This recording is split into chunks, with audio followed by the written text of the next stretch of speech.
Hello, everyone, and welcome to episode 2 of our March 2012 introduction series. Today, we're going to be taking a look at the wind up hand loop deck that was very notorious in this format as one of the most degenerate decks of all time. But for those of you who may not know, wind up is more a combo control deck. The deck can combo for days, there just happens to be a hand loop around it. This deck can also just grind for days as well, so that's why it is more of a combo control deck. It's where this deck can force games to just keep going and going and going. All right, so let's quickly, before we get into the main deck, I want to address something for a new player because I forgot to address this in the Dino Rabbit video. You do not have to buy all the flashy cards that I have because most of these decks are relatively cheap. I will point out there is one card specifically in this deck that you're going to have to pay a solid chunk of money for no matter what rarity you go for. Maybe two. I'll name the other one from the extra deck when we get there. But yeah, without further ado, let's get into this main deck. So the monsters, we begin with the 3 Wind Up Rabbit. Wind Up Rabbit is a Beast Warrior Earth monster with 1400 by 1600 stats. For those of you who don't know its effect, during either player's turn, you can target one Wind Up on the field, banish it, and then it returns during your next standby phase. This is a common term used for rabbiting. You may have heard it, but a lot of people refer as cards that do the same kind of idea as rabbiting because it kind of originated here. Card is overall very good and it will do wonders. So this is the first card locked behind a budgetary restraint, even though really if you're spending money on Yu-Gi-Oh, this probably isn't that bad. We have the 3 Wind Up Rat. Wind Up Rat is expensive because it has been reprinted, and it's an old super rare and a very popular deck. They're around like the $8 to $10 range, which isn't terrible. But for those of you who don't know Wind Up Rat, you can target a monster in your graveyard, switch this card to defense position, and it's a monster reborn. So this is a card that's going to let you extend for days.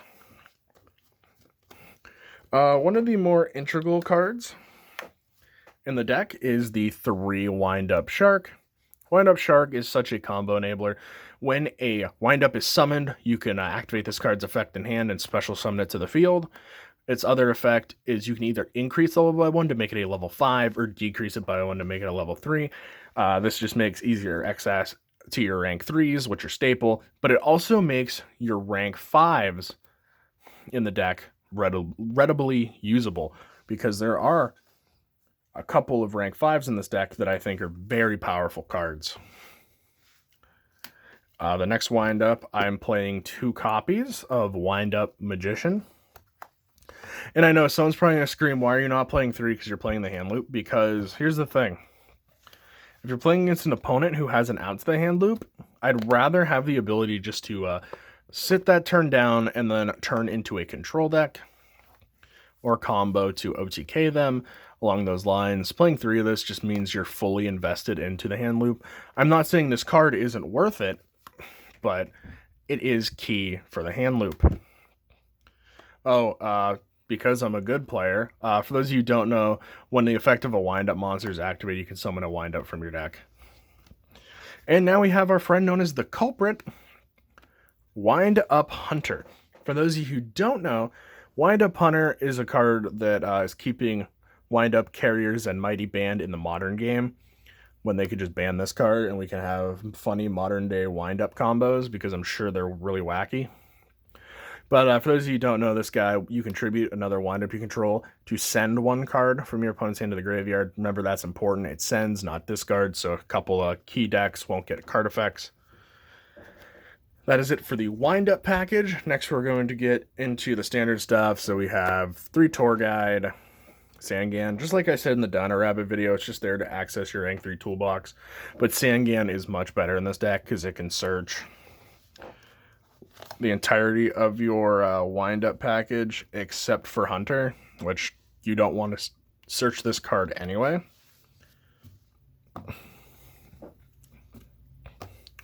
The next one of, we play 1 Spirit Reaper, and before you go, why are you playing Spirit Reaper? Spirit Reaper is really good against Rabbit, funny enough, because other than Soul Taker or Smashing Ground, Rabbit really struggles with you just setting a Reaper and then them smacking into it. It's also alright against Chaos Dragons, but they have more outs to it. Don't play this against Insectors, because they'll just pop it. So for hand traps, I am running the 2 Effect Veiler and the Gores. Though I'm not profiling a side deck, I would side Maxi with this deck. Effect Veiler is just the standard no hand trap, and then Gores is just a surprise hand trap that, remember, you have to play around this in this format, because random Gores drops really can change the game. And that was it for my monster count. Now on to the spells. We'll begin with the 3 copies of the Wind Up Factory. Wind Up Factory is a continuous spell that every time a Wind Up effect is activated, you can search for a Wind Up card once per turn. But if you have multiple, you can trigger multiple. That's why we're playing the 3.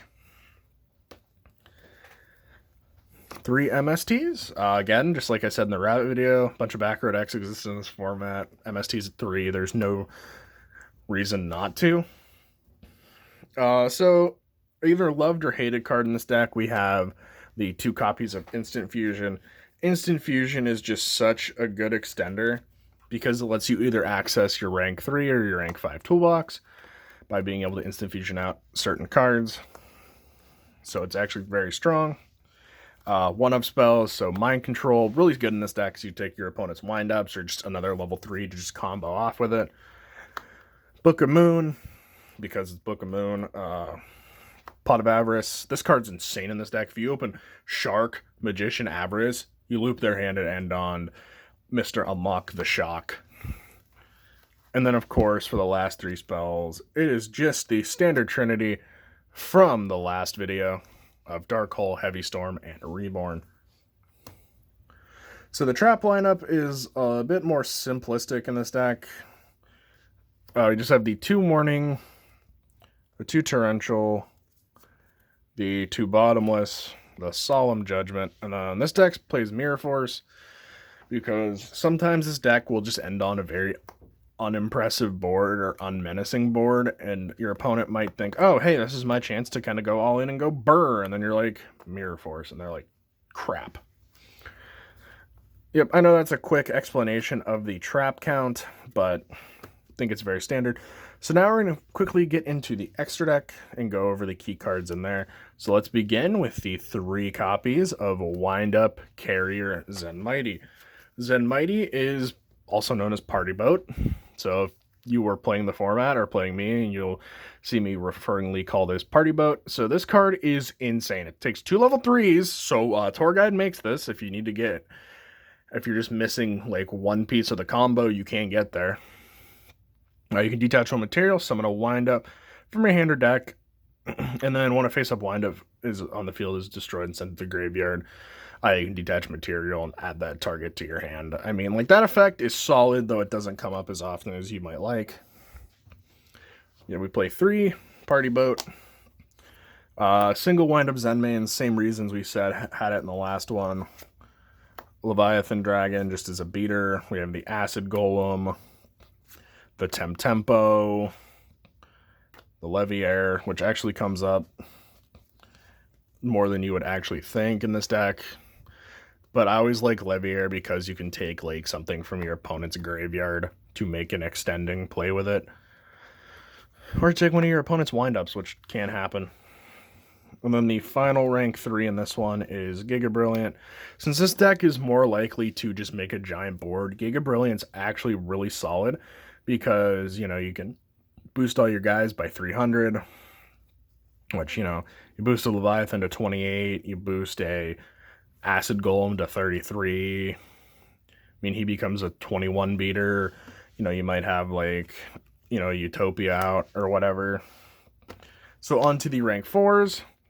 We just played the Utopia and the number 16 Shockmaster. So this is the other card that might run you a solid price.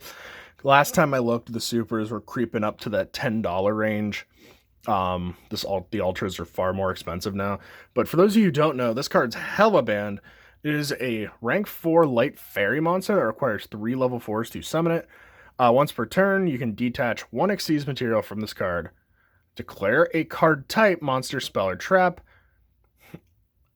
If it's that type of card cannot be activated, or the monster cannot activate effects till your opponent's next turn. Looping their hand and then just summoning a Shockmaster is ludicrous. This is one of the few decks that can take advantage of Shockmaster. Others play it. It's just not as efficient in other decks. The rank 5s, we have the Adrius and the Tyrus is just really good options for the rank 5 pool. You can also test things like Wind Up Arsenal Zenmayo, not Zenmighty. You can try Crimson Shadow Armor Ninja. Sorry, I couldn't think of the name of that rank 5. But these two are just better. Though I would consider playing Zenmayo in here sometimes, just because because it is a wind-up. So you can trigger factory searches off of this. And this is where personal preference comes in. Pick a level 5, pick a level 3, play them. Reaper on the Nightmare is really good because, long story short, if you just summon it, let it die, you have a monster reborn for a bigger Spirit Reaper. So, before we end the video, we're going to quickly head over to the combo so I can show you the hand loop. Alright, so welcome to the combo section. So the basic wind-up combo requires you to open Shark plus Magician.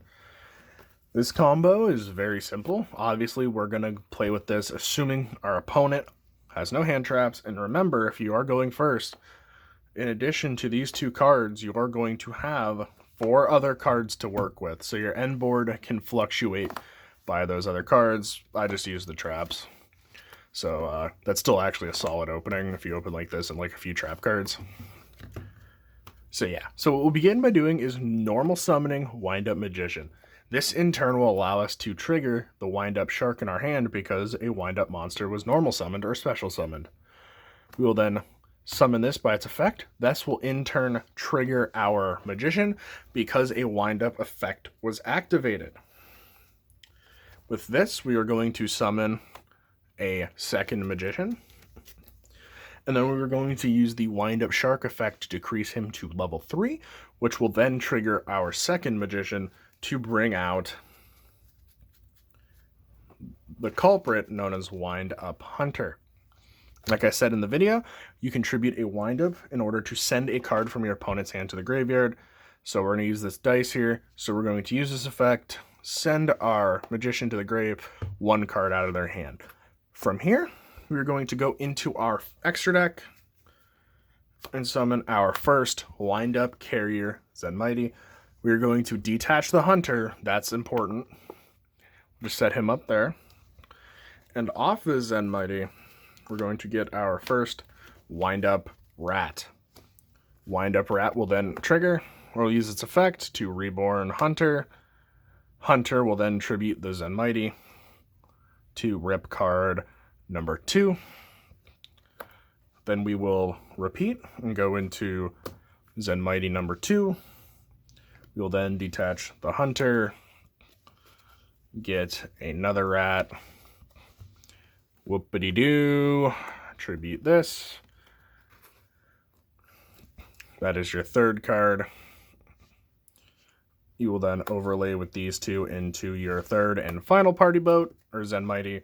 You will detach this. I know it's off screen, sorry. I don't have the best recording set up for combos.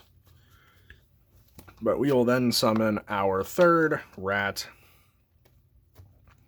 We will then use the rat effect to summon the Hunter. From here, we have one of 2 options. We can sacrifice the party boat, which I wouldn't recommend, or we can sacrifice this offhand Magician. To rip the 4th and final card, we can rip with the basic combo out of our opponent's hand. And from here, again, you have 4 other cards to work with, so the combo can vary differently. If you have, like, Pot of Avarice, you can go deeper, and you will likely end on a Zenmighty, or a Shockmaster, because you will want to keep this. You will send this to the graveyard, Pot of Avarice, them back, so you can use these 2 to make another one and keep going. But in the normal combo, we get rid of the Magician, and then we can overlay here. So if we're feeling that our opponent might not have an out to a big like Leviathan Dragon, we can make that. If we think they can't out that, but can't out this, you make a Zenmains, etc. Again, you have 4 other cards in your hand at the start of this combo, so this can vary by quite a bit. And yeah, so that is where we're going to call this video here. That was the basic wind-up hand loop combo. I hope you guys learned something from it so you know where to recognize it. I hope you did enjoy the deck profile as well, as I think wind-up is one of the more fun decks of the format. I mean, I understand if you don't like getting hand looped, you'll probably hate it, but it is a deck that will always be in this format. It's one of the decks this format's known for. Thank you guys for watching. Next time we'll talk about Insectors, and then after that we'll talk about Chaos Dragons.